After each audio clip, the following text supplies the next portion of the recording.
Si Senador Ping Lacson tinawag naman na wala sa hulog at wala sa katwiran itong si Senador Rodante Marcoleta.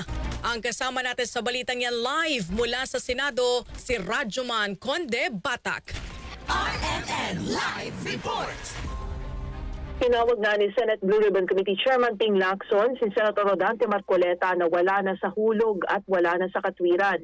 Ito ang reaksyon ni Lacson matapos ang nangyari kagabi kung saan tumanggi ang senador na ma-interpellate ni Marcoleta hanggat hindi na isusumite sa Bills and Index Division at hindi na isponsoran sa plenaryo ang partial committee report tungkol sa investigasyon ng maanumalyang flood control projects.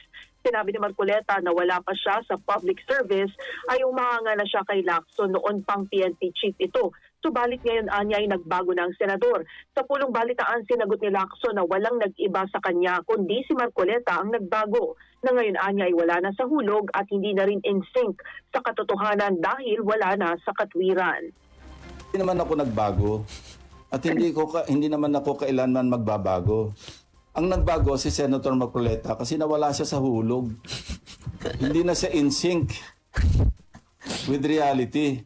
Hindi ko alam kung bakit. Pa rin siya, sasabihin niya na unusual. Sana kung nag-aral siya, nagbasa siya sa Senate Archive, na hindi unusual yon. That's one of the usual occurrences sa Senate na any senator may not grant to be interpellated. Naniniwala pa ang senador na posibleng pinag-ugatan ng kanilang banggaan ni Marcoleta ay maaaring hindi nito matanggap na pinalitan siya kaagad bilang chairman ng Blue Ribbon Committee. Dagdag pa ni Lacson na sana ay maging BFF ulit sila ni Marcoleta. Pero sa pagkakataong ito ay totoong BFF na. Kasama mo sa DZXL RMN Manila, Radyoman Conde Batak, Tatak RMN. RMN Network News.